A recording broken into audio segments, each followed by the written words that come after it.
चित्रा सखी वो उन्होंने जोगन वेश धारण किया था। उनका नियम था कि वे जब तक रहेंगी किसी पुरुष को देखेंगी भी नहीं, स्पर्श तो बहुत दूर की बात। चित्रा सखी जी ऐसे रहती थी। लेकिन उनका नाम चित्रा सखी इसलिए क्योंकि वो चित्र बनाने में निपुण, और यह सरस्वती की विद्या थी। उनको सरस्वती जी ने वरदान दिया था, जाको एक बार देख लेंगी, एक बार देखते ही यथावत वा को चित्र प्रकट कर देंगी।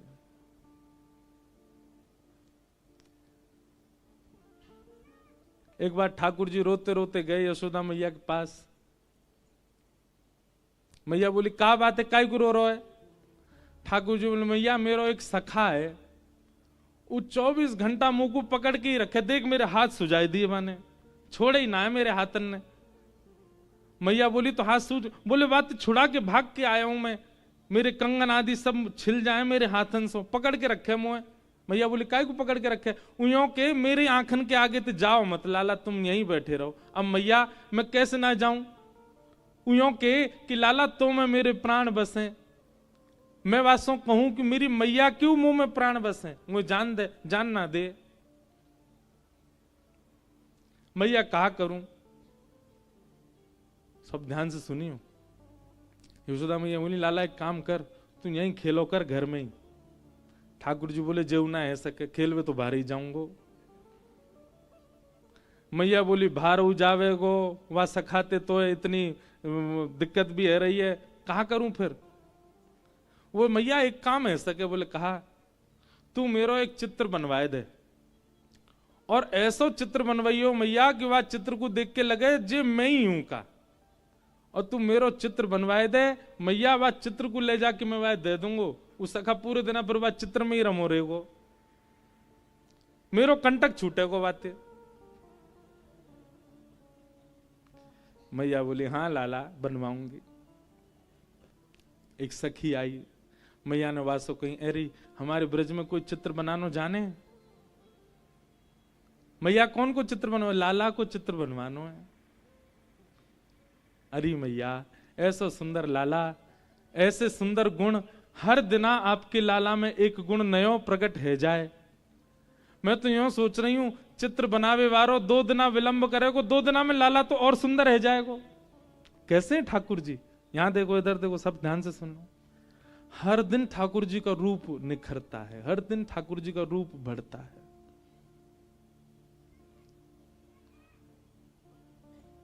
ना तो कोई को लेके आ।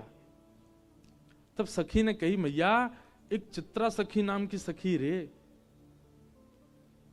वो कोई पुरुषंत मिले भी ना है, देखे भी ना है, बिल्कुल जोगन भेष में रहे, एकांत में बैठी रहे। वाकई हमने यूं सुनी है, वाकु सरस्वती ने विद्या दी है, वाकु सरस्वती को आशीर्वाद है, वो एक बार जाकू देख ले, वाकु चित्र यथावत बना दे।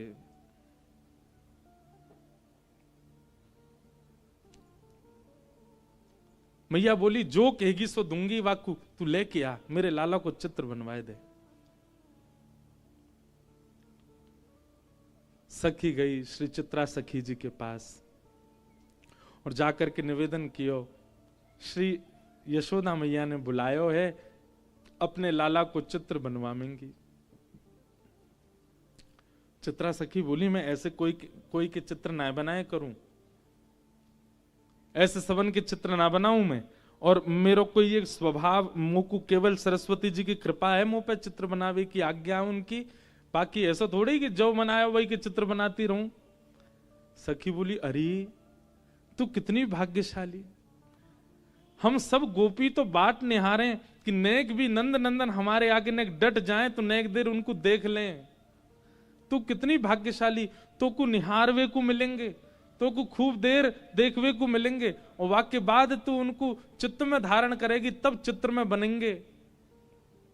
कितना बड़ा सौभाग्य तेरो, तेरी जगह हम चित्रकार होते, हम तो अभी जाते और जाके बना, ऐसा सुंदर उनको लाला, तू एक बार चल तो सही। चित्रा सखी बड़े बेमन से गई, उसका मन नहीं था।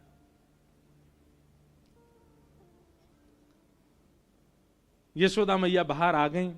अच्छा, यशोदा मैया की अधिकतर लीलाओं में एक बात देखी, वो सीधे अपने लाला से ना मिलवा में कोई है भी। जैसे कोई आवेगो नयो घर में सो लाला भीतर छोड़ के मैं, तू भीतर रहियो, बाहर मत आ जाइयो।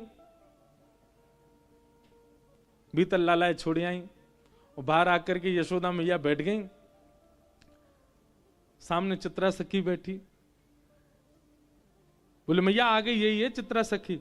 यशोदा मैया बोली मेरे लाला को चित्र बनाना है।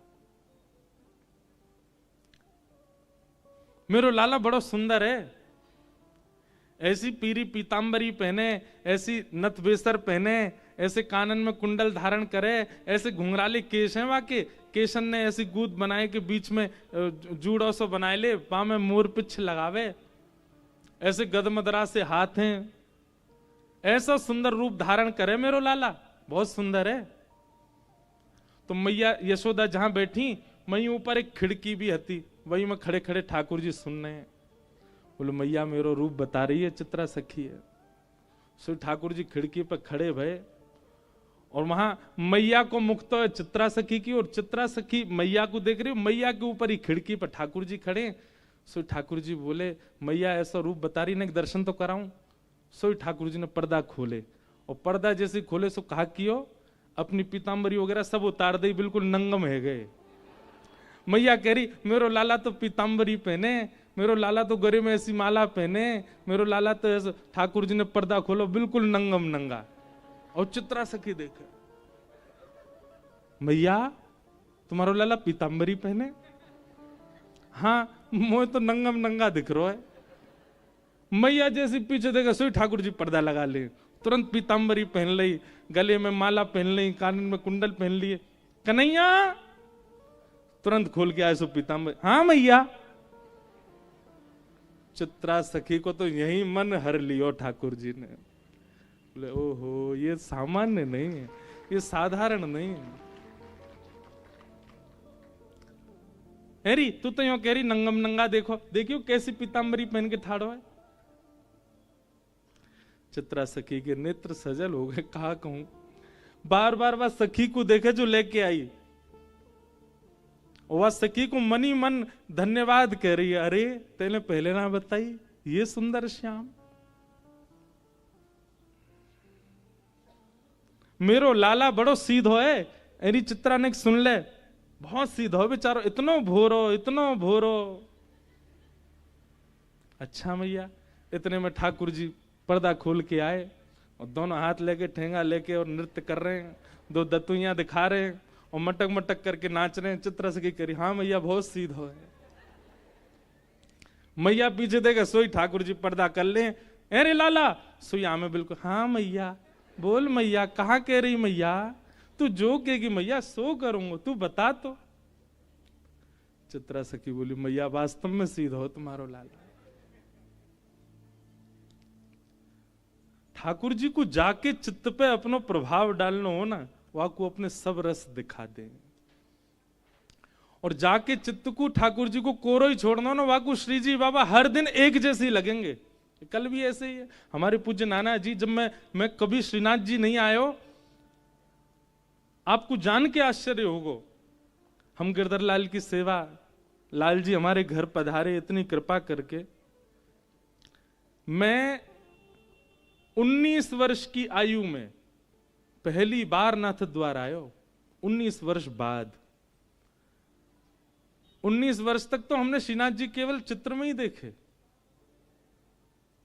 19-20 वर्ष की आयु में पहली बार आयो मैं, और तब से महाराज ऐसे पकड़े, लाल जी ने ऐसे पकड़े, हमें तो सुबह मंगला में अलग दिखे। सुबह मंगला में ऐसा अनुभव होवे कि लाला की आंख खुली ना है, गुसाई जी ने उठाई दिए, जमाई सी ले रो लाला, मानो ऐसा ठाकुर जी को देख के मंगला में अनुभव होवे। ठाकुर जी कह रहे ने को और सोन दो, काई को आए गए हो सवेरे सवेरे। वहां समय लोग जय जयकार करें, घंटा घड़ियाल बजे, तो मुझे ऐसा लगे मैं लाला यूं कह रहूंगे, अरे भैया धीमे धीमे करो आवाज, अभी सो के उठाऊं मैं। सुबह को पद गामे ना, मोहन जागिए बलि जई हैं, लाला जागिए बलि जई मोहन जागिए बल जइए लाला जागिए बल जइए। पीत रजाई दूर कर मुख ते, पीत रजाई दूर कर मुख ते, छाण दे अलसई लाला, छाण दे अलसई। यशोदा मैया ऐसे ना उठावे। कैसे उठावे?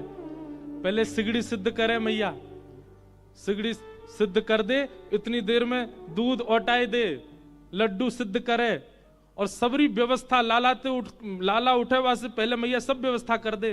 दूध लेके जावे, लड्डू लेके जावे, सिगड़ी समीप रख दे, और वहां में पहले अपने हाथन को सेके मैया, और जब हाथ ने ताते ताते है जाए मैया के, तब रजाई के भीतर धीमे धीमे हाथ डाले और लाला के हाथन को, पामन को धीमे धीमे स्पर्श करे।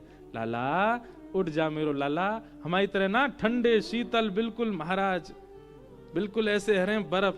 और वही तो ठाकुर जी उठाए के बैठा दिए। ठाकुर जी ठिठर जाते होंगे। यशोदा मैया से सीखो सेवा पद्धति। तो धीमे धीमे हाथन सो फिर लाला के पाम स्पर्श करे। आजकल की मैयान की तरह नहीं नीचे तो ही चिल्ला रही हैं, उठ जा, सुबह है गई है, अभी तक सो रहा है। हमारी मैया भी चिल्लाती कभी कभी बैठी। यशोदा मैया तो बड़ो भाव रखे।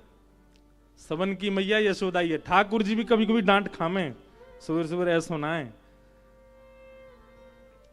कई बालक बड़े विचित्र हैं, वो लीलान को सुन के अपनी मैयांती के देखे क्या कह रहे हैं महाराज जी, आप कैसे उठाती हो हमको सुबह, ऐसे उठाए करो, हाथ वाथ गर्म करके इत्र वित्र लगा के आए करो। अरे मेरे राज दुलारे उठ जा।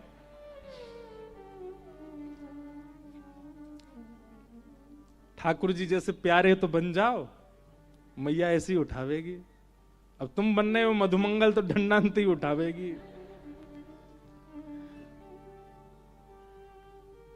ठाकुर जी उठ गए, पर उठे हुए ठाकुर जी भी ऐसे रजाई नए घटा में अपने आंखन के आगे थे। मैं उठूंगा तो मैया तुमको कहा देगी। अच्छा या में भी शर्त चाहिए लाला, कछु दूंगी तो ही उठेगो, नहीं तो नहीं उठेगो ना। मैया पहले बता मुझको कहा देगी। तेरे कारण श्याम सुंदर, तेरे कारण श्याम सुंदर, मैं नई मुरलिया ली हूं लाला, नई मुरलिया। लाला देख तेरे काज नई मुरली लेके आई हूं मैं। और जैसे ही मुरली को नाम सुनो, सोई ठाकुर जी ने रजाई दूर कर दी, उठ के बैठ गए। और बैठ करके मैं कहां है मेरी मुरली कहां है। जैसे ही ठाकुर जी उठ के बैठे, मैया ने मुख सो दूध लगायो, लड्डू खवायो, लई आरती उतार दी, है गई मंगला। उठ गो लाला, अब चल बैठो ही रहे। रजाई वजाई सब उठा के ले गई। ऐसे उठे ठाकुर जी। तो भोर के श्रीनाथ जी ऐसे लगे कि वास्तव में आलस में है भाई। श्रृंगार के बाद ठाकुर जी लगे नवे धुवे बिल्कुल राज दुलारे बन के आए हैं। उत्थापन में ठाकुर जी के अनुभव होवे, गैया चरा के आए हैं। गौ रज लगी हाथन में, गौ रज लगे मुख पे। और शयन में ऐसा अनुभव होवे कि ठाकुर जी के नेत्रन में नींद भर आई है। अगर ये भावना आपकी उत्पन्न हो रही है ठाकुर जी के दर्शन में नित्य नूतन नित्य नवीन, तो समझो ठाकुर जी ने आप पे कृपा करी है। कृष्णदास जी की जो पंक्ति है, सजल श्याम घन वरण लीन है। जाकू ठाकुर जी वर्ण कर लें, जाकू ठाकुर जी स्वीकार करें, वही को ही ये अनुभव है सके, सबको नहीं। हमारे नाना जी कहो करते, लाला मैंने कि नाना जी श्रीनाथ जी कैसे दिखे? तो बोले लाला पहली बार जैसे ही मैं मंदिर गयो तो देखते ही ऐसा लगी जन कौन ग्वारिया को 100 बालक खड़ो सामने। यूं लगी ही नहीं कि कोई पाषाण है, कोई मूर्ति है, कोई धातु है, या कोई मंदिर के ठाकुर जी हैं। ऐसी लगी कोई बालक खड़ा है सामने। श्री जी बाबा लगे हैं ऐसे ही हैं।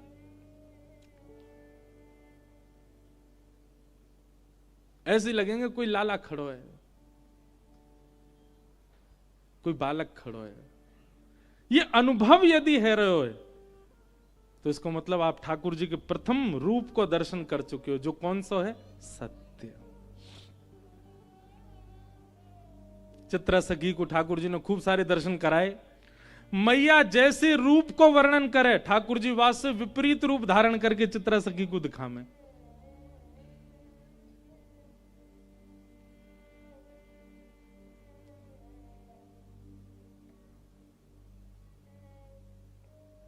मैया के मेरो लाला कारी कमरिया ओढ़े, सो ठाकुर जी पर्दा खोल करके लाल कमरिया में दिखा दें, विपरीत।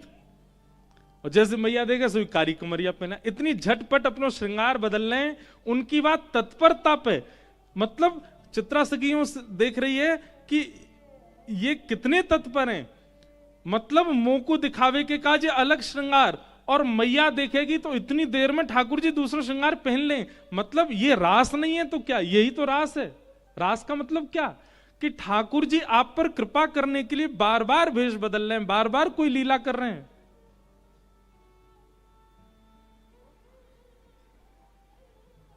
चित्रा सखी तो आनंदित है।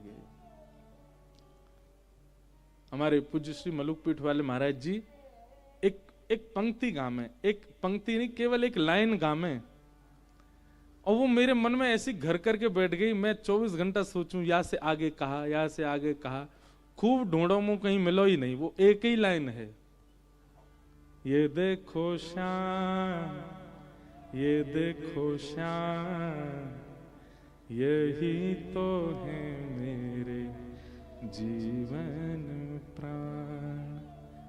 ये देखो श्याम, ये देखो श्याम, यही तो है मेरे जीवन प्राण। ये देखो श्याम, गाओ, ये देखो श्याम, यही तो है मेरे जीवन प्राण। ये देखो श्याम, ये देखो श्याम, यही तो है मेरे जीवन। क्यों शांत बैठे हो? गाओ। ये देखो श्याम, ये देखो श्याम, यही तो है मेरे जीवन प्राण। ये देखो श्याम, ये देखो श्याम, यही तो है मेरे जीवन। देखो, झूठ क्यों बोलूं? एक बात अपनी अंतरंग एक बात बताता हूं आपको। मुकु कई सारे भाव ठाकुर जी की लीला के या कोई पद लिखवे को भी, ये सब भाव पतो कब में? जब मैं स्नान करवे जाऊं, नहाते नहाते आमे।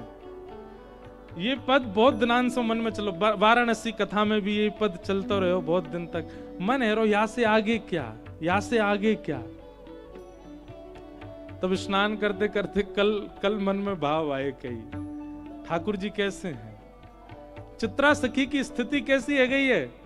अब चित्रा सखी निकली है नंद भवन ते, अपने घर के मार्ग पे जा रही है, पर चलते चलते कहीं और पहुंच गई है। क्यों? अब वही कपाट खोलते बंद करते, कपाट खोलते बंद करते, बार बार श्रृंगार बदलते ठाकुर जी वाकु दिख रहे हैं। वो वन में देखे तो वन में दूर ठाकुर जी दिखाई दे रहे हैं। सरोवर देखे तो सरोवर में नहाते ठाकुर जी दिखाई दे रहे हैं।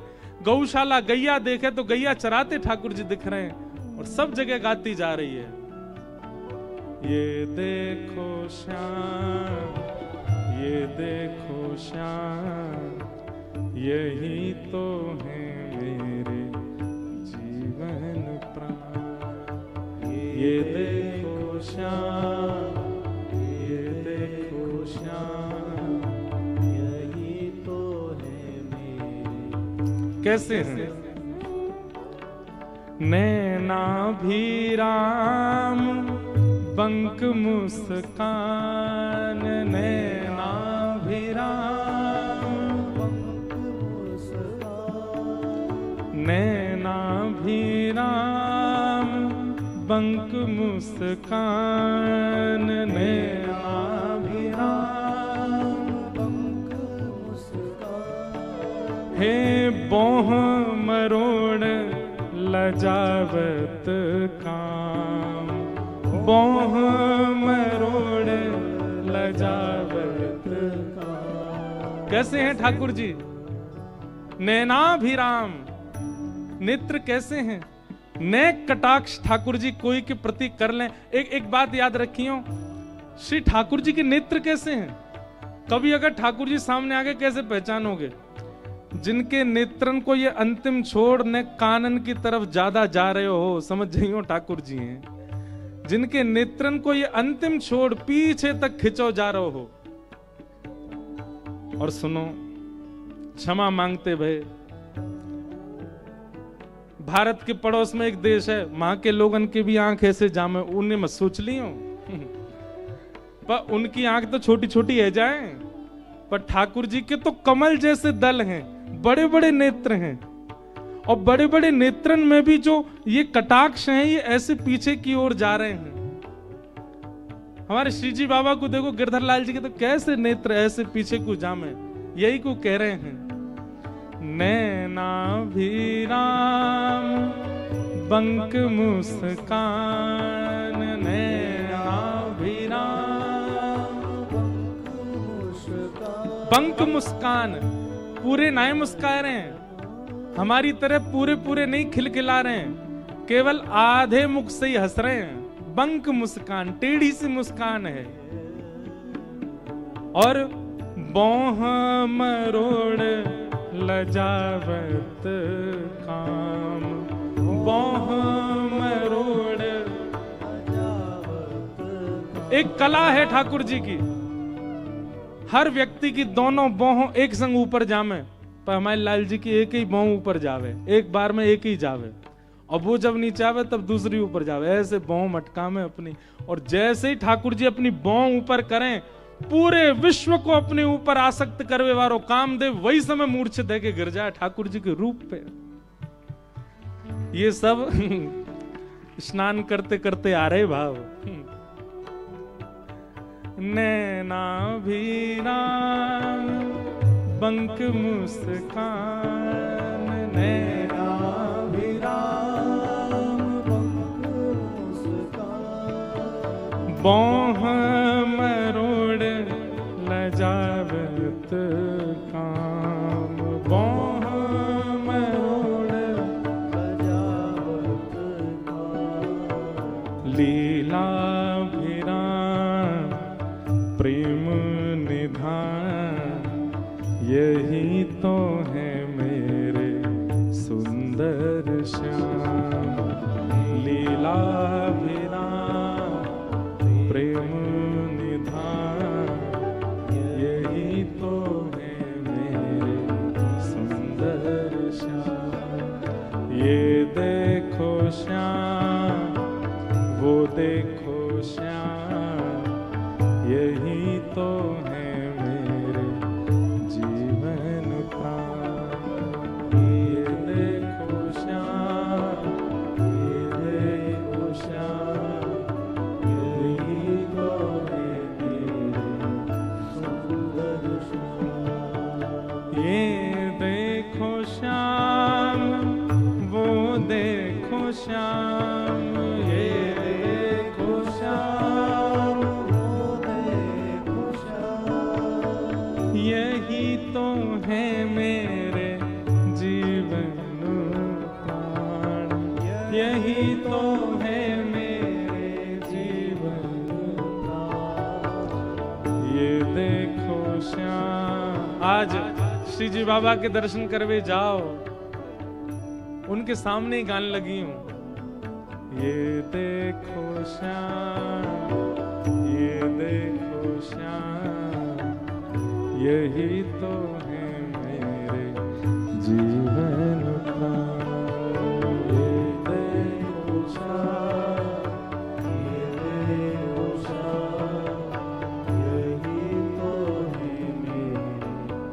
और फिर शाम को गिरधर लाल जी को जब निहारो उत्सव में आके तब भी गई हो, ये देखो श्याम, ये देखो श्याम, यही तो है मेरे जीवन प्राण।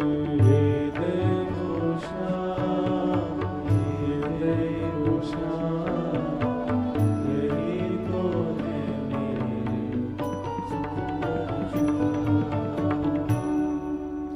सच्चिदानंद रूपाय। भगवान का पहला रूप कौन सा है? सत्य।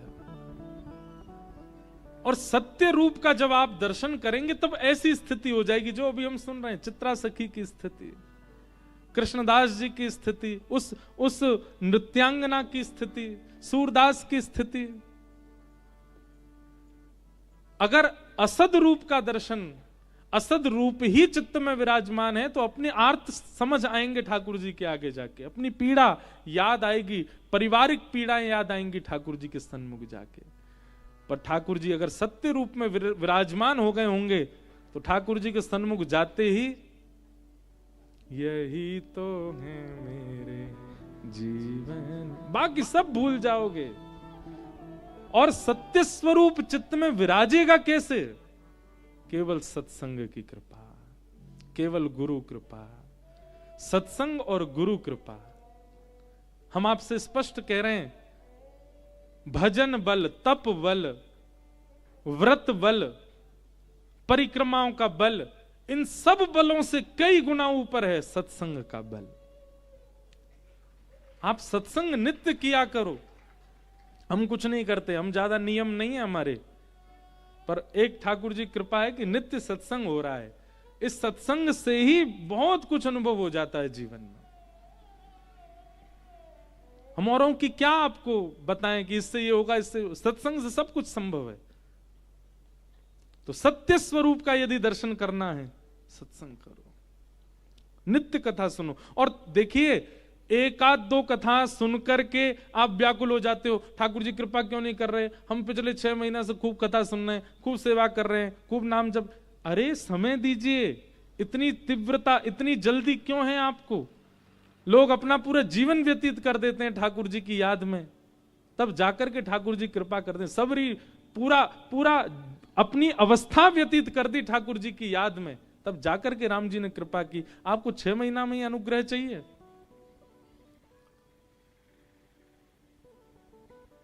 श्रम आप करो, फल ठाकुर जी पर छोड़ो। जब आपकी इच्छा हो ठाकुर जी दे देंगे। सत्य। ठाकुर जी का दूसरा रूप क्या है? चैतन्य। क्या है? चैतन्य। ठाकुर जी चैतन्य है। उनके प्रति जड़ भाव कभी मत रखो। एक प्रकार से यह भी है कि सत भाव में स्थिति तभी बनेगी जब दूसरा भाव आपके चित्त में होगा। क्या? चैतन्य। अगर आपका चैतन्य भाव है तो सत्य भाव अपने आप बन जाएगा। अगर चैतन्य भाव ठाकुर जी के प्रति नहीं है तो सत भाव लाना बहुत मुश्किल है। चैतन्य का मतलब क्या होता है? ठाकुर जी जड़ नहीं है, ठाकुर जी पाषाण नहीं है, ठाकुर जी मूर्ति नहीं है, ठाकुर जी धातु के नहीं है। ठाकुर जी चैतन्य, हमारी आपकी भांति चैतन्य है। और ये चैतन्य स्थिति केवल अपने ठाकुर जी में बन रही है तो भी गलत है, सब में बननी चाहिए। अरे कहां तक कहें, चित्र के ठाकुर जी जब देखो तो चित्र के ठाकुर जी में भी चैतन्य भाव आना चाहिए। एक बाबा रोने लगे चित्र देख करके, बोले कहा भयो मुझे बहुत पीड़ा लगे, काहे को? ठाकुर जी ऐसे पैक कर दिए, आगे ग्लास लगा दियो, पीछे फ्रेम लगा दियो, वहां में भीतर ठाकुर जी बंद कर दिए। बेचारे लीला करवे कैसे जाते होंगे, कांच फोड़ के तो जाएंगे नहीं। उनकी चैतन्य स्थिति है ठाकुर जी के प्रति, चैतन्य। और एक बात यह निश्चित है कि चैतन्य स्थिति आपकी स्वतः अगर प्रकट होने लग जाए तो सेवा सीखनी नहीं पड़ेगी, सेवा आ जाएगी, अपने आप आने लगेगी, अपने आप भाव आने लगेगा। चैतन्य, ठाकुर जी के प्रति चैतन्य भाव रखो। और तीसरा फल है, सत्य ठाकुर जी, चैतन्य ठाकुर जी, ये दोनों चित्त में यदि व्यवस्थित हो गए तो तीसरा फल मिलेगा क्या? आनंद। आनंद की अनुभूति कराएंगे। सच्चिदानंद रूपाय विश्वोत्पत्त्यादि हेतवे। शाम को उत्सव में जबरदस्ती मत नाचा करो। एक बात हम निवेदन करें, पता चली कोई तेज रिदम का कोई भजन है, अब तो हमको उठना ही है, अब तो हमको नाचना ही नहीं, तब तक मत नाचो जब तक आपका रोम रोम कहने नहीं लग जाए कि नहीं नृत्य करना ही है। और यदि 7 दिन निकल गए और आप यूं सोचे महाराज जी रोम रोम कह ही नहीं रहे थे, पास में सरोवर है वहां में जाके कूद जाइयो, आपको रोम कह ही नहीं रहो कि नृत्य करो। दोनों बात है, जब तक रो रो कहे नहीं तब तक नृत्य करना नहीं, और रो कह नहीं रहा है तो भैया जाओ चुल्लू भर पानी में डूब जाओ। इतनी कथा है रही है, इतना सत्संग चल रहा हो, इतना बड़ा उत्सव, तब भी तुम्हारे रो फड़क नहीं रहे।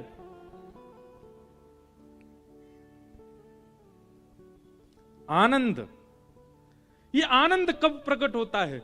जब सत्य और चैतन्य स्थिति ठाकुर जी की चित्त में आ जाती तब आनंद। हमारे गुरुदेव कहते हैं सत्य परमात्मा को जिस दिन चैतन्य मानना प्रारंभ कर दोगे उसी दिन आनंद प्रकट होने लग जाएगा। सत्य परमात्मा को चैतन्य मानो, उसी दिन से आनंद। सच्चिदानंद रूपाय और विश्वोत्पत्त्यादि हेतवे, विश्व की उत्पत्ति पालन संहार के जो हेतु हैं। तापत्रय विनाशाय, 3 प्रकार के तापों का जो विनाश करते हैं। इस बात पर मैं बहुत जोर देता हूं कि ठाकुर जी शरणागतियों के कभी संकट दूर नहीं करते। बहुत ध्यान से सुनिएगा, भगवत शरणागतों के कभी संकट दूर नहीं होते। तो क्या होता है? संकट से जूझना आ जाता है, संकटों से लड़ना आ जाता है, संकटों में कैसी बर्ताव करना वो आप सीख जाते हो। ये भगवत शरणागति से होता है।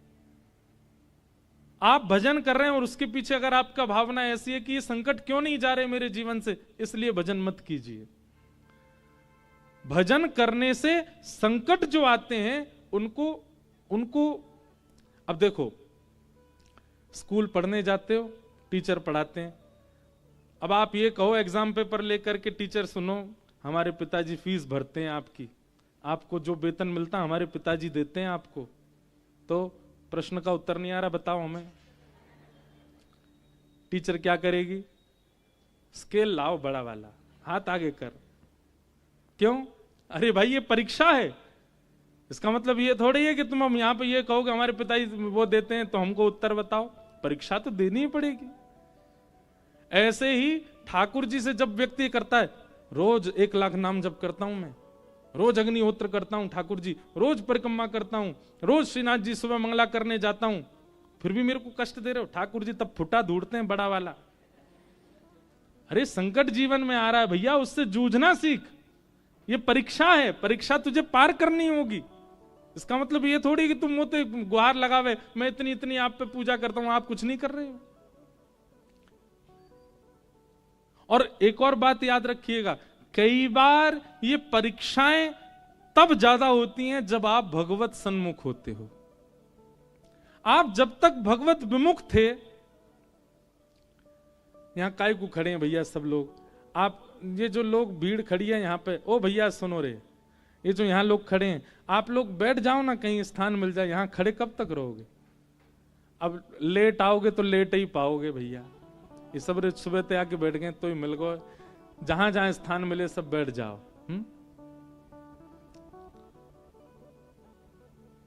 सच्चिदानंद, हाँ, तापत्रय विनाशाय।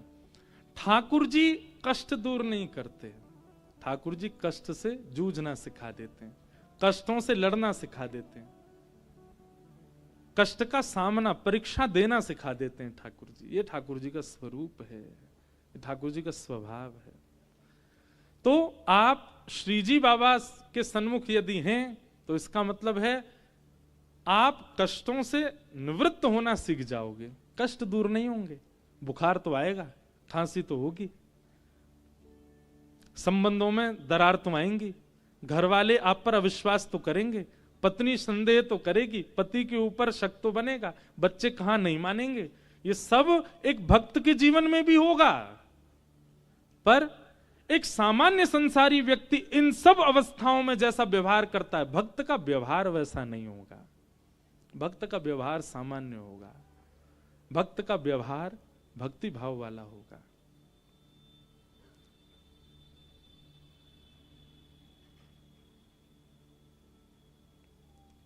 तापत्रय विनाशाय श्री कृष्णाय वयम नुमः। ऐसे श्री कृष्ण को हम बारंबार नमन करते हैं। तो कल ये श्लोक प्रारंभ हुआ महात्म का, और हम यहीं रह गए, तो एक श्लोक से महात्म पूर्ण कर रहे हैं। बोलो भागवत महापुराण की। अब भागवत जी के प्रथम स्कंद में हम लोग प्रवेश कर रहे हैं। प्रथम स्कंद का प्रथम श्लोक,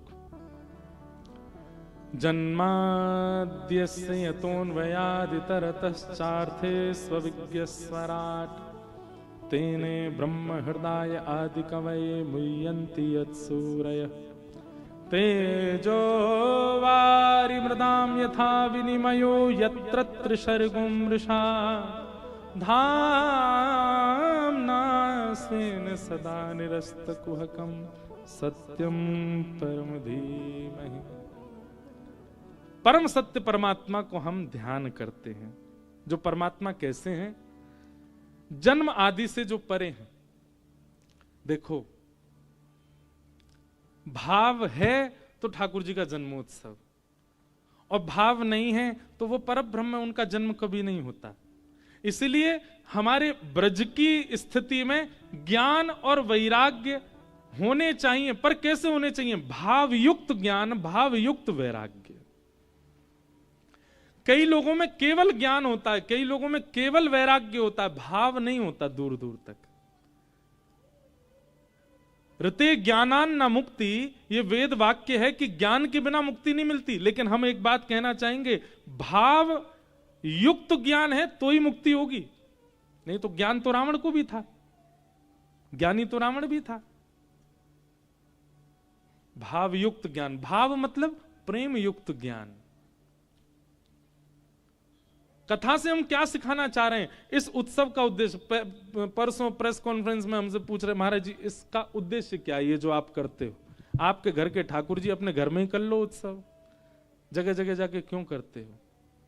हमने कहा देखो, उद्देश्य निजी तो बहुत सारे हैं, पर अगर सबके लिए पूछो तो एक उद्देश्य है। क्या? कि हम सेवा करते हैं, हम उत्सव मनाते हैं, उससे हम युवाओं को ये बताना चाह रहे हैं कि संसारी नृत्यों में, संसारी गायनों में आप लोगों को सुख मिलेगा, पर यहां उत्सवों में आकर के 7 दिन 7 क्षण के समान बीत जाएंगे, यहां आनंद प्राप्त होगा।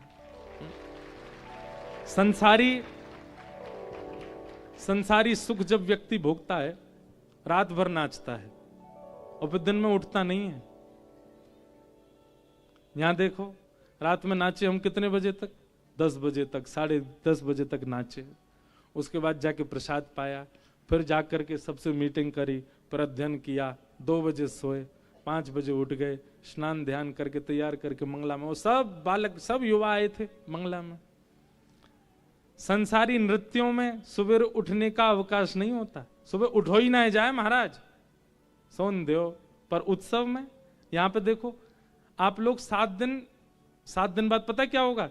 नाक से गरम गरम हवा निकलेगी, कानन से गरम गरम हवा निकलेगी, आंख लाल पड़ जाएंगी, लेकिन तब भी प्रसन्न, वो चित्त में एक आनंद उत्साह बढ़ रहा होगा।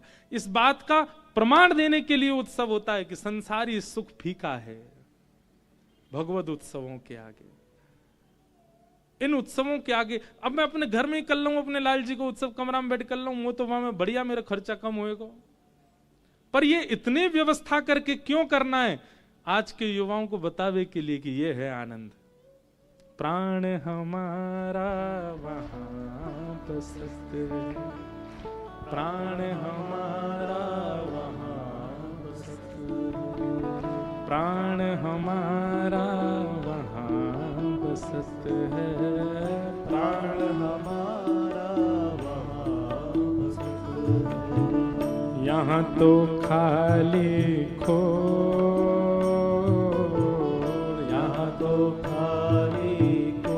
ये पंक्ति पता किन के लिए?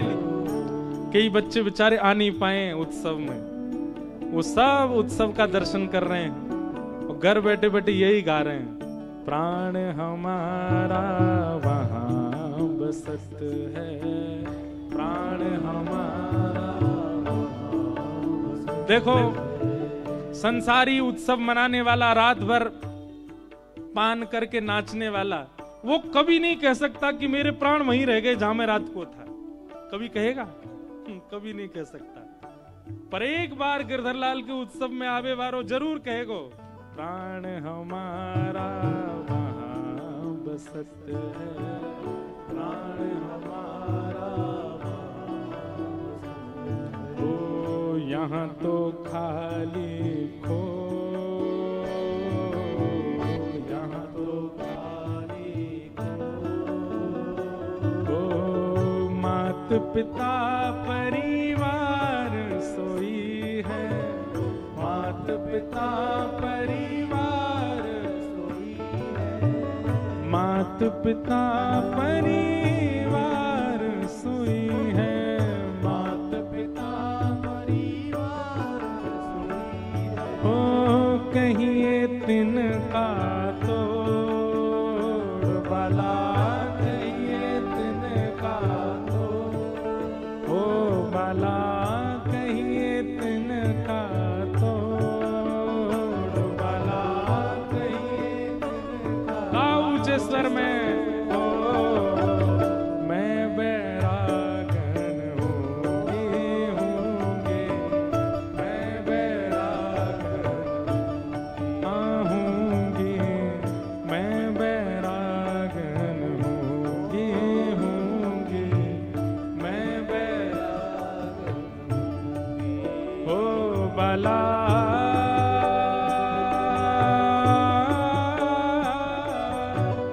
मैं बैरागन होंगी, मैं बैरागन होंगी, मैं बैरागन। देखो, ये पद भी मेरा गुरु है, क्योंकि इस पद ने गिरधरलाल जी से बहुत सारे बालकों को जोड़ा है। बहुत सारे बालक तो इसी पद के कारण श्री लाल जी के सन्मुख आए और फिर कथा से जुड़ गए। ये पद सामान्य नहीं है, मीराबाई की वाणी है। ओ बाला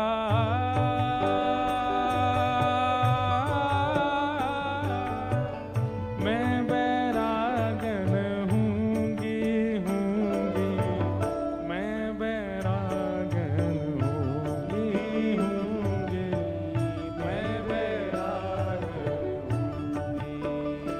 ओ जिन भेषा मेरो सावरो रीझे, जिन भेषा मेरो सावरो रीझे, जिन भेषा मेरो गिरधर रीझे, जिन भेषा मेरो गिरधर रीझे, जिन भेषा राधा रमण जूरी है, जिन भेषा राधा रमण जूरी है, जिन भेषा राधा वल्लभ जूरी है, जिन भेषा राधा वल्लभ जूरी है, मैं सोही भेष धरूंगी हो, मैं तो सोही भेष धरूंगी, अरे हाँ मैं तो सोही भेष धरूंगी हो,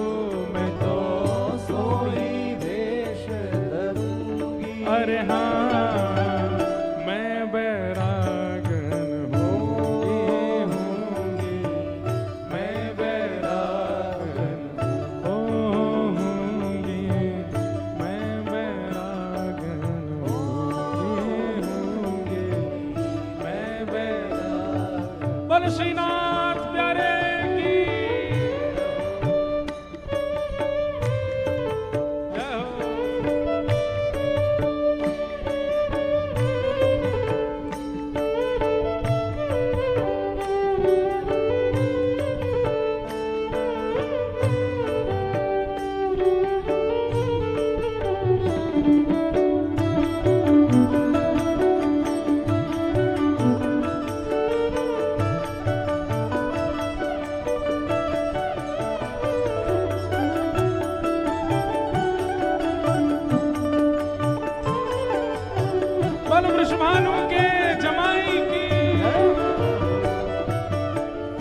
कहो तो कुसुमल साड़ी रंगावा, कहो तो कुसुमल साड़ी रंगावा, कहो तो कुसुमल साड़ी रंगावा, कहो तो कुसुमल साड़ी रंगावा, ओ कहो तो भगवा भेष, कहो तो भगवा भेष, कहो तो भगवा भेष, कहो तो भगवा भेष, ओ कहो तो मोतियन मांग भरावा, कहो तो मोतियन मांग भरावा, कहो तो मोतियन मांग भरावा, कहो तो मोतियन मांग भरावा, ओ कहो छिटकावा केश वाला, कहो छिटकावा ओ बाला कहो छिटकावा केश वाला, कहो छिटकावा अरे हाँ मैं बैरागन होंगे होंगे, मैं बैरागन होंगे, मैं बैरागन होंगे।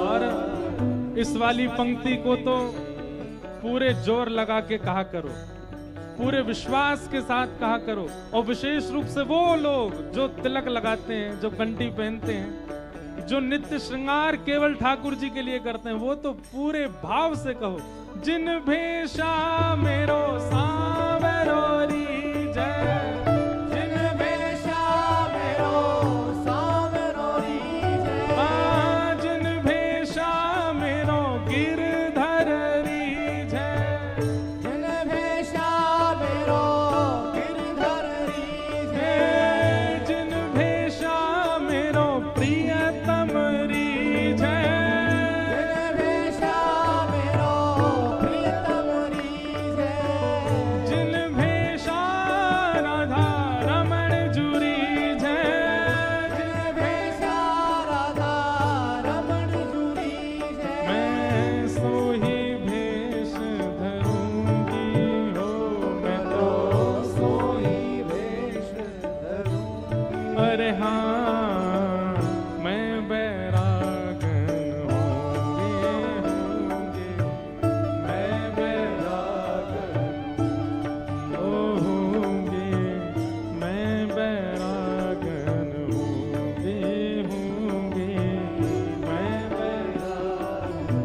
और मीरा भाई इस वाले पद में हमने 2 ही पंक्ति गाई है, अभी 3 पंक्ति और हैं इस पद में। क्या कह रही है मीरा भाई? हे गुरु के ज्ञान रंगू तन कपड़ा, गुरु के ज्ञान रंगू तन कपड़ा, गुरु के ज्ञान रंगू तन कपड़ा, गुरु के ज्ञान और मन मुद्रा पहरूंगी, मन मुद्रा और प्रेम पीयूष हरि गुण गाऊं, प्रेम पीयूष हरि गुण गाऊं, प्रेम पीयूष हरि गुण गाऊं, प्रेम पीयूष हरि गुण गाऊं, हे चरणन लिपट रहूंगी हो, मैं तो चरणन लिपट हो, मैं तो चरणन लिपट रहूंगी हो, मैं तो चरणन लिपट रहूंगी, अरे हाँ मैं बैरागन होंगे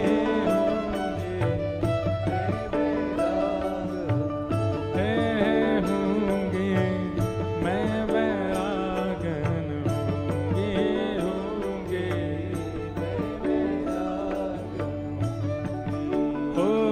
वाला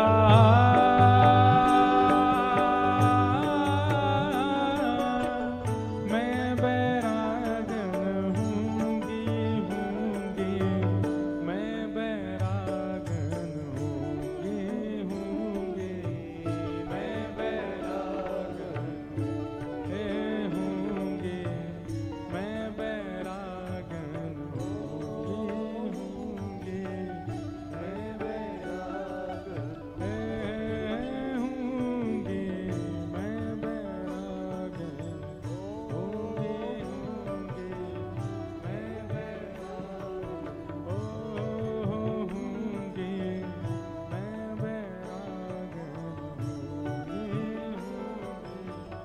मैं बोल गिरधर लाल प्यारे की जय, गिरिराज धरण की श्याम सुंदर श्री यमुने महारानी पूछरी के लौटा की क्या बात है वंशी वारे श्याम। अभी कथा बची है, बैठो विराजो। वाह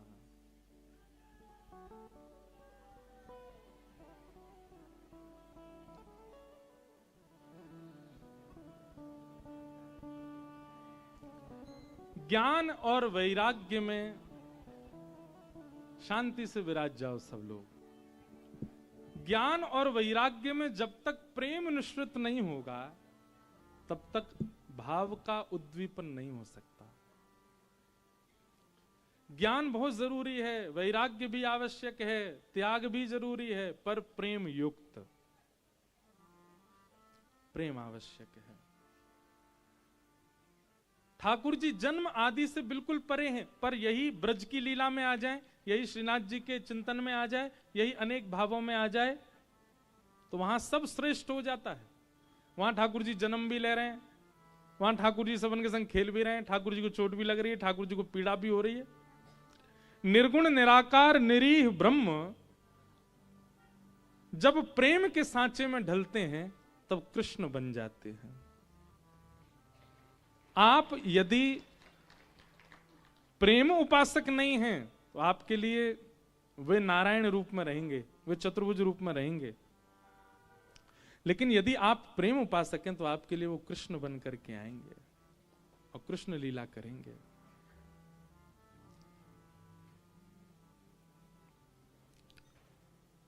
मीराबाई के लिए प्रेम प्रधान था। क्या मीराबाई को ज्ञान नहीं था? ज्ञान भी था। क्या मीराबाई में वैराग्य या त्याग नहीं है? वह भी है, पर प्रेम प्राधान्य है। प्रेम प्रधान जब होता है तो ज्ञान और वैराग्य सब प्रेम के पोषक बन जाते हैं और उसको पुष्ट करते हैं। इसलिए प्रेम आवश्यक है। और ये बात तो मैंने बहुत कही है, सब जगह प्रसिद्ध हो गई है। प्रेम इंसानों से तो हो ही नहीं सकता। मानवों से केवल आसक्ति होती है, मानवों से केवल आपका आकर्षण होता है, मानवों के प्रति केवल आपका एक मोह हो सकता है, सम्मोह हो सकता है। अगर चित्त में प्रेम प्रकट होगा तो वो श्रीनाथ जी को देख के ही होगा, राधा रमण जी को देख के ही होगा, राधा वल्लभ जी को देख के ही होगा। व्यक्ति विशेष को देख करके हो रहा है तो आकर्षण है। और एक चीज, हाँ, व्यक्ति विशेष में गुरु के प्रति प्रेम हो सकता है, और प्रेम जिससे काम कोसों दूर है वो प्रेम है। नंददास जी का चरित्र आता है। हमारे नंददास, देखो बहुत ध्यान पूर्वक सुनिएगा इस चर्चा को, कि कई बार व्यक्ति के अंदर दोष भी यदि अतीत हो जाता है और उस समय गुरु कृपा हो जाए तो वह दोष भी भगवत प्राप्ति करा सकता है। एक एक शब्द बहुत ध्यानपूर्वक सुनिएगा। कई बार वे लोग तरने से रह जाते हैं जिनमें दोष भी परिपूर्ण नहीं है और भक्ति भी परिपूर्ण नहीं है, बीच के हैं।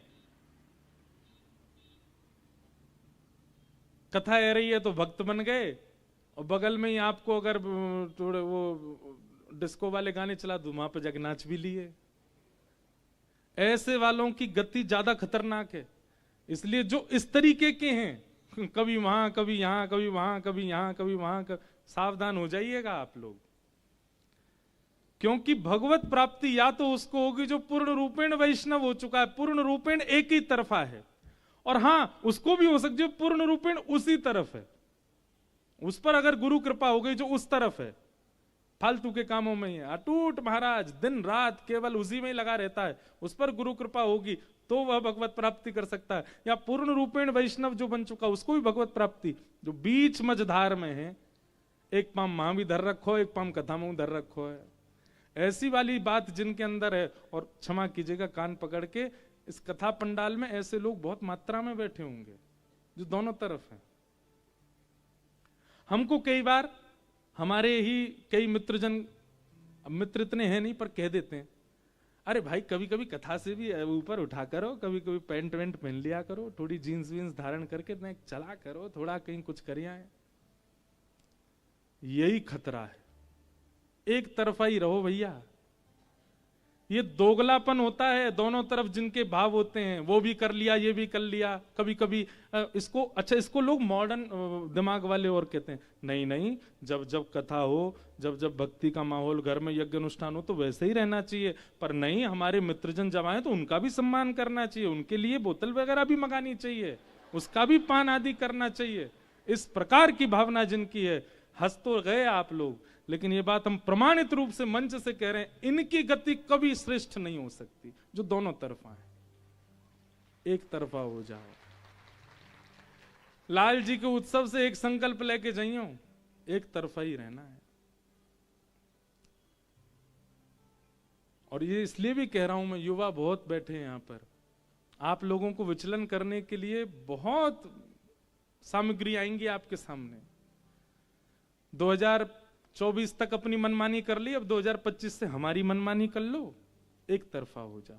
आपको उस तरफ रहना तो वहीं के परिपूर्ण रहो, पूरे पूरे रहो वहीं के, वहां पर भी चूक मत करो, और यहां रहना तो यहां पर भी परिपूर्ण रहो, यहां भी चूक मत करो। अब रही बात, तो फिर महाराज जी, फिर संसार में तो कई जगह ये संबंध, इस प्रकार का व्यवहार निभाना बड़ा मुश्किल है। इस प्रकार का व्यवहार संसार में निभाना बहुत मुश्किल है। कई बार माता पिता ही बालकों के द्वेषी हो जाते हैं, जो बहुत कथा सुनते हैं, जो बहुत ज्यादा सत्संग करते हैं। कई बच्चों ने तो ऐसे पत्र भी भेजे, आप ये हमारे पिताजी का नंबर महाराज जी प्लीज आप एक बार कह दो वो हमें भेज दें, ये हमारी माता जी का नंबर आप एक बार बोल दो वो हमें भेज दें। आपके घर की अपनी निजी परंपरा, निजी भाव, निजी समस्या, उसमें हम दखलंदाजी क्यों दें। पर एक बात है, वैष्णव यदि बालक चित्त में धारण कर रहा है वैष्णवता, इससे माता पिता को कष्ट नहीं होना, प्रसन्नता होनी चाहिए। कम से कम वो व्यसनी तो नहीं बन रहा, कम से कम वो गलत मार्ग तो नहीं चुन रहा, कहीं कम से कम रात में 2 बजे तो आपको गोद में उठा के नहीं लाना पड़ रहा, कहीं पड़े थे नाली में, पिताजी क्यों उठा लाए, क्या सुंदर बिल्कुल नवीन जल बह रहा था मुख पे होके।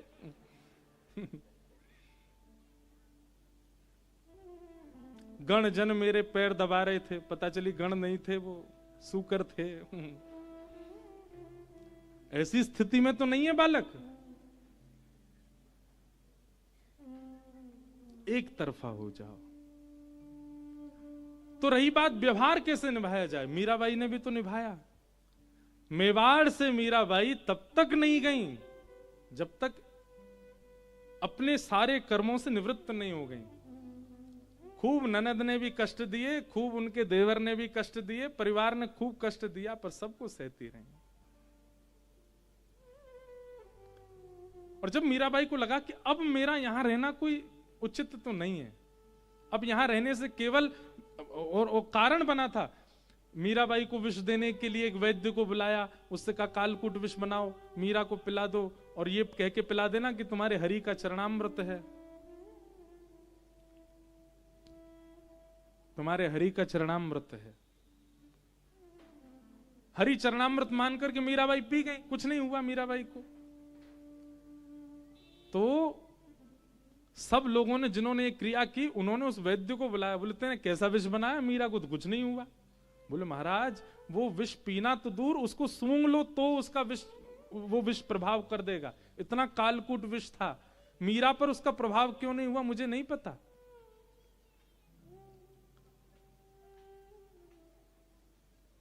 सब लोगों ने कहा इसमें एक बूंद बचा है, अगर तुझे कुछ हो गया तो हम मान जाएंगे कि ये विष सच्चा था, और तुझे कुछ नहीं हुआ तो हम तुझे मार देंगे। वैद्य बोला दोनों तरफ मरना है मेरा, तो पी के कुछ हो गया तो मर जाऊंगा, और पी के कुछ नहीं हुआ तो ये मार देंगे। जैसे ही वैद्य ने मुख से लगाया प्राण निकल गए, मुख में झाग आ गए। परिवार के लोग रोने लगे, मीराबाई से कहने लगे तुम्हारे कारण हुआ। तब मीराबाई ने ठाकुर जी का रात भर संकीर्तन किया, और ठाकुर जी वो पद बहुत सुंदर है, मुझे ढूंढना पड़े बहुत समय लगे नहीं तो मैं गाता। मीराबाई ठाकुर जी से कहती हैं नाथ जिस प्रकार मुझ पर कृपा करते हो इस पर भी कृपा करो, एक बार कर दो फिर उसके बाद कभी ऐसी प्रार्थना नहीं करूंगी। और मीराबाई रात भर संकीर्तन करती रही। द्वार पर शव पड़ा है उस वैद्य का, उसका परिवार पूरा बैठा है, और मीराबाई के संकीर्तन से प्रातः होते ही जो नीला पड़ गया था वो स्वस्थ हो गया और उठ करके बैठ गया वैद्य। ठाकुर जी ने स्वस्थ कर दिया। उसी समय मीराबाई बोली अब मुझे कष्ट हो रहा था तब तक तो मैंने सब सहा, मेरी वजह से किसी और को हो रहा है, अब नहीं। तो गोस्वामी जी को पत्र लगा तो गोस्वामी जी ने कहा कि तजिए ताहि कोटि वैरिसम यद्यपि परम स्नेह, जाओ। तब मीराबाई गई मेवाड़ से, तब तक नहीं तो मीराबाई रही यहीं पर ही। तो व्यवहार निभाना तो हम लोगों में नाटक करना बहुत अच्छा आता है। हम लोग बाकी चीजों में भले ही गुण हम लोग श्रेष्ठ हों अश्रेष्ठ हों, नाटक में हम लोग बहुत श्रेष्ठ हैं, बहुत बढ़िया नाटक करते हैं हम लोग। भगवान ने एक कला दे के भेजा है हमको। जो नाटक ठाकुर जी के सामने कर रहे हो वो नाटक संसार के सामने करने लग जाओ। एक संसारी होने का केवल व्यवहार मात्र करने लग जाओ, भीतर से पूर्ण रूपेण ठाकुर जी के रहो। इस प्रकार से निर्वहन कर सकते हो एक तरफा रह करके। एक तरफा पूर्ण रूपेण रहो, व्यवहार जब आवे संसार जब आवे तो नाटक करो वहां पे। हाँ हम तो भैया यहाँ के हैं, अरे वाह ब्याह में जोड़ा जोड़ी कितने बढ़िया लग रहे हैं, छोरा छोरी दोनों हैं। मनी मन सोच रहे हो कि हे प्रिया प्रियतम आपसे सुंदर कोई नहीं, पर उनके मुख पे जाके कह रहे हो आहा तुम्हारी नाक का तिल कितना बढ़िया, तुम्हारे गले का जेवर कितना बढ़िया। पर मनी मन क्या सोच रहे हो, हे श्यामाजू आपके रूप पर तो वारी जाऊं। अब ये तो व्यवहार मात्र है ना, करना पड़ रहा है। व्यवहार में रहने लगो पर चित्त से एक तरफा हो जाओ। तन से कैसे भी रहो, चित्त से एक तरफा हो जाओ। इसको भी गलत मत ले लेना, महाराज जी कह गए तन से कहीं भी रहो, तो तन से भी वहां जाके वो सब ये भी तो तन ही तो खा रहा है, तन ही तो पी रहा है। मन से थोड़ी स्वीकार कर रहा हूं मैं, ला भाई एक गिलास बना दे, मन नहीं पिएगा मेरा, तन पिएगा। महाराज जी कह रहे थे कथा ऐसा नहीं करना। बहुत कोट कर करके कथा करनी पड़ती है, क्यों कौन क्या अर्थ निकाल ले पता नहीं। तो एक बात हमारी ध्यान पूर्वक सुनिए, एक तरफा हो जाइए, या तो पूरे संसार के रहो या फिर यहां के रहो, दोनों तरफ रहोगे घाटे में रहोगे। और इसका प्रत्यक्ष प्रमाण श्री नंददास। एक विचित्र सी घटना है नंददास जी का जीवन चरित्र। श्री नंददास जी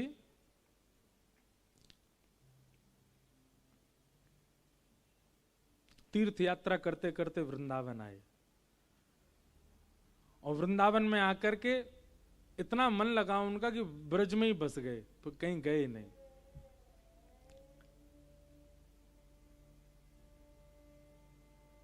परंतु एक दिन नंददास वृंदावन में भ्रमण कर रहे थे, बहुत अच्छा लग रहा था, यमुना का पुलिन सघन वन सब जगह भ्रमण करते करते तभी उन्होंने क्या देखा, एक घर के ऊपर एक परम सुंदरी युवती खड़ी है। उसका मुख देख करके नंददास जी स्तब्ध हो गए, पलक झपकना भूल गए अपनी। देखते रहे उसके चित्त को, उसके स्वरूप को। वो अपना कार्य करके जैसे ही चली गई तो नंददास व्याकुल से हो गए, कहां है ढूंढने लगे, खिड़की से झांकने लगे, द्वार पर ही पहुंच गए। किसी ने आके दरवाजा खोला, बोले बताइए क्या काम। बोले एक युवती छत पर घूम रही थी, मुझे उसको देखना है। वो किसी को भी अटपटा लगे ऐसा कोई कहे तो। उस युवती को भी बहुत अटपटा लगा। वो गोसाई जी की कृपा पात्र थी, श्री विठलनाथ जी की, और ठाकुर जी की सेवा भी करती थी। पर देखो ठाकुर जी कैसे आपको खींच के लाते हैं, कहां से किस स्थिति में ले आते हैं। इसमें भी गुरु कृपा भगवत कृपा दोनों विद्यमान है।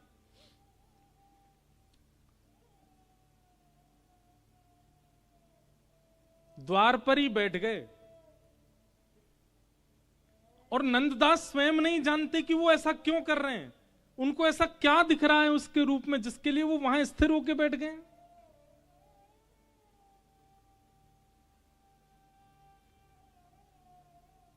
अब तो जैसे ही वो झांकने के लिए आवे उतनी ही झांकी कर ले नंददास जी उसकी, उसको देखने में इतने तत्पर हो जाए। उनके पति, विवाहिता थी, उसके पति लौट करके 2 दिन बाद आए तो उसने पति को बताया। बोले द्वार पे बैठे हैं और ये पता है क्या कहते हैं। बोले उनको देखना है मुझको, मुझे तो बड़ा अटपटा लगता है इनके सन्मुख जाना। पति ने जाकर के नंददास जी से कहा, बोले ये आप जो व्यवहार कर रहे हैं उचित नहीं है। ये कैसे आप यहाँ बैठ करके और उनको देखना चाहते हो, ये कोई अच्छी बात है ना। तो आपके लिए अच्छी ना हमारे लिए अच्छी, आप जाइए यहां से, ये कोई उत्तम व्यवहार नहीं है आपका। नंददास जी बोले मैं स्वयं जानता हूं, पर पता नहीं क्यों मैं स्वयं को उठा ही नहीं पा रहा, मैं जा ही नहीं पा रहा यहां से। मुझे कुछ तो अनुभव होता है तुम्हारी गृहिणी देखने में। बड़ा विचित्र माहौल हो गया, क्या करें।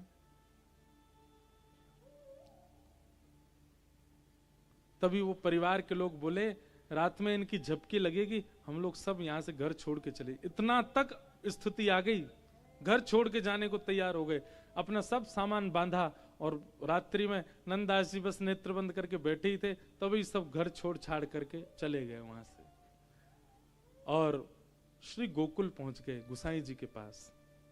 और गोसाई जी से जाके कहा यहीं बसा लो, यहीं हमको कोई व्यवस्था करवा दो, यहीं कोई घर की ऐसी व्यवस्था हो जाए, यहीं हम रह जाएं, हमको जाना ना पड़े। गोसाई जी ने पूछा अच्छी बात है गोकुल बसने का मन आया तुम्हारा, पर कारण क्या है। कारण बताया। बोले ऐसे ऐसे एक विप्र हैं, तीर्थ यात्रा करते करते ब्रज रुक गए। ब्रज तो रुके, ये तो अच्छा हुआ उनके साथ, पर ये तो गलत है ना, मेरी गृहिणी को देखना चाहते हैं बस।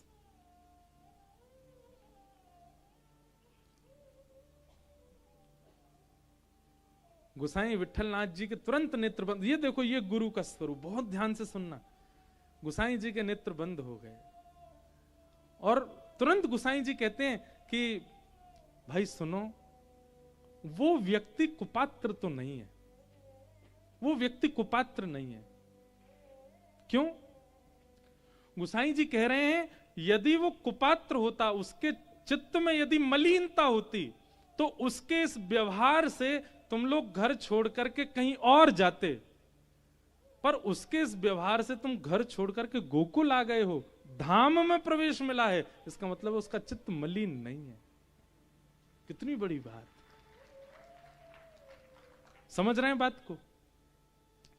अगर जीवन में घटने वाली कोई घटना आपको गुरु सन्मुख करती है, आपको धाम सन्मुख करती है, आपको वैष्णव सन्मुख करती है, आपको संत सन्मुख करती है, तो उस घटना की बारी बारी बलियां जाओ, बारी बारी बलिहारी जाओ, कि उसकी वजह से हम भगवत सन्मुख हो रहे हैं। भले ही वो एक घटना है, नाम उसका बुरा है, पर उसकी वजह से मिले सदगुरु, मिला धाम। और ऐसा कईयों के साथ होता है जीवन में। ऐसी कोई घटना या ऐसा कोई व्यवहार चित्त में आ जाता है या जीवन में घट जाता है जिसके कारण आप एक क्षण के लिए भगवत धाम, भगवत तीर्थ, भगवत उपासक बन जाते हो। वो घटना श्रेष्ठ है। और यहां गोसाई जी का स्वरूप भी देखो, ये गुरु का व्यवहार, कितनी सूक्ष्म विचार किया गोसाई जी ने कि भाई उसका चित्त मलिन होता तो तुम घर छोड़ के कहीं और शहर में चले जाते, पर तुम घर छोड़ के तीर्थ आए हो, धाम में आए हो, गुरु शरण में आए हो। इसका मतलब घटना को अंजाम देने वाला व्यक्ति मलिन नहीं है। हाँ, उसके चित्त में निर्मलता तो है, पर मलिनता का एक चौका लगा हुआ है ऊपर। जैसे हीरा कोयले में रहता है, कोयला दूर कर दो, है तो मूल्यवान हीरा ही भीतर, बस बाहर के आवरण से कोयला दिखाई देता है। ठीक वैसे ही बहुत सुंदर मणि है, पर उसके ऊपर गोबर का चौका लगा दो, अब गोबर के चौके से वो दिखेगी मलिन, पर साफ कर दो तो है तो मणि, है तो मूल्यवान। ठीक वैसे ही गुसाई जी बोले उसका चित्त पर आवरण लगा है, वो आवरण दूर करना गुरु का काम है।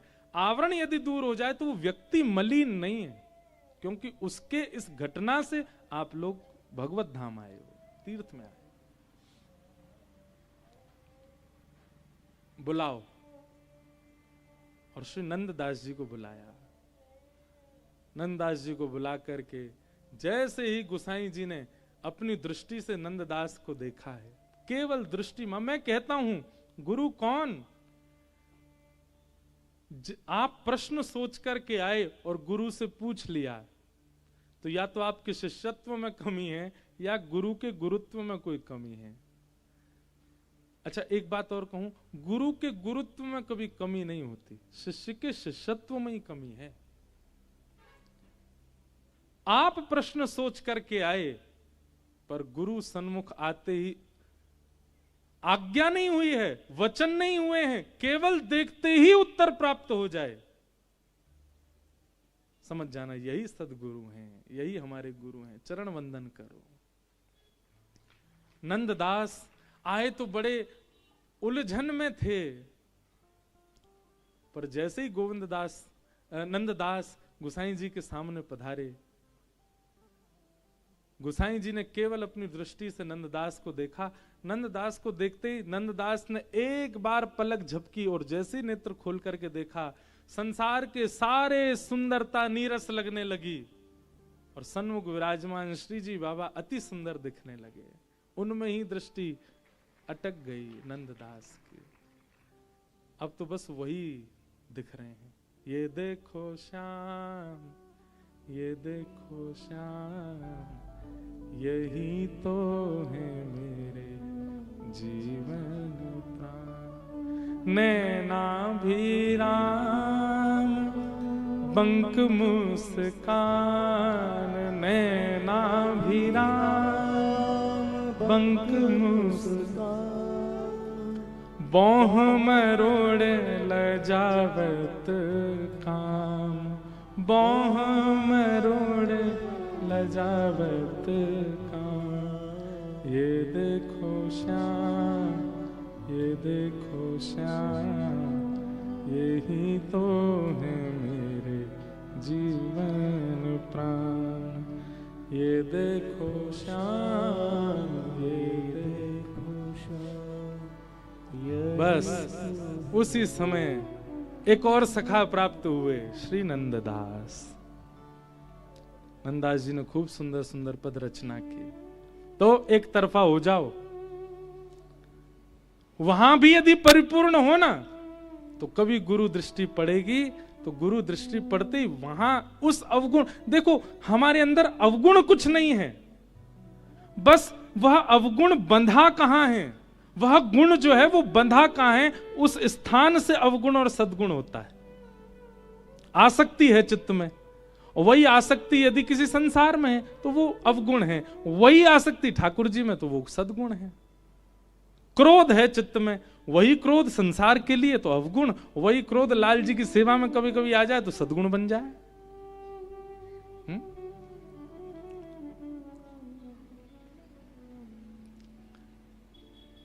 वही मोह संसार में है तो दोष है, वही ठाकुर जी में जाए तो गुण बन जाए। दोष और गुण का आकलन केवल हमारी स्थिति जो है वो कहां है उससे होता है। अब दोनों तरफ कर रखी है, यहां पे भी वहां पे भी, कैसे काम चलेगा? एक तरफा हो जाओ। और एक बात और कहें, एक तरफा होने की संभावना नहीं है, एक तरफा होने का मन नहीं बन पा रहा, तो विचार करो क्या वो इतना जरूरी है कि उसके बिना आप रह ही नहीं सकते? क्या वह इतना आवश्यक है कि उस अब आप इतने वर्ष के हो गए, यहाँ पे अधिकतर सब लोग जितने भी बैठे, छोटे छोटे बच्चे तो होंगे, पर अधिकतर सब 20-25 साल से ऊपर के बैठे हो। दे तो दिया आपने 25 साल, और कितना दोगे उस भाव को? बस हो गया, अब आ जाओ इस तरफ और पूरे पूरे आओ। हम एक बात कहते हैं, हमारे ठाकुर जी की गणित बड़ी कमजोर है, हमारे लाला की मैथमेटिक्स बहुत कमजोर है। आपने ठाकुर जी से कही ठाकुर जी बोले हाँ जी बोलो। हम आपकी तरफ 60% हैं और संसार की तरफ 40% हैं। ठाकुर जी के भैया कहा बोले, यशोदा मैया ने गुरुकुल ना भेजो मुंह को पढ़वे काजे, मुंह पे गणित ना आवे, मुंह पे तो केवल एक ही बात आवे, शून्य आवे और 100 आवे, बस यही समझ में आवे। ये 40, 50, 60 ये कौन सी गिनती है मोह ना पतो? या तो शून्य आवे या पूरो पूरो 100 आवे। तो हम कहते हैं, हमारे ब्रज के संत कहते हैं, ठाकुर जी कह रहे हैं पूरो पूरो दो और पूरो पूरो ले जाओ, बिल्कुल मत दो और बिल्कुल मत लेके जाओ। ये हिसाब आता है ठाकुर जी को। आप ठाकुर जी से हिसाब करोगे 40 आप 60 संसार, ठाकुर जी के बात जाए आते, मुझे मत बतावे, मेरा दिमाग घूम जाएगा, इतनो नाम मुझे गणित ना आवे। पूरे पूरे दो, पूरे पूरे ले जाओ, एक तरफा हो जाओ भैया। हम बिल्कुल मना नहीं कर रहे संसार के हो जाओ, पर हो जाओ, एक तरफा ही रहो। ये दोनों तरफ रहना आप अपना घाटा कर रहे हो।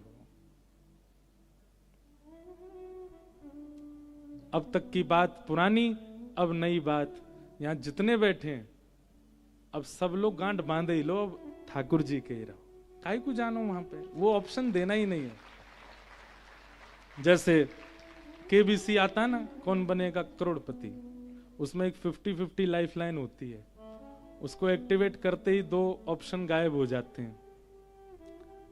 कथा में 50-50 वाली नहीं है, 100 वाली है, उससे सबरे ऑप्शन गायब है, एक ही रह गया, क्या? श्री गिरधर लाल। बस अब यहां बैठे हो तो आज ही गांठ बांध लो, केवल लाल जी के रहेंगे और कोई के नहीं होंगे।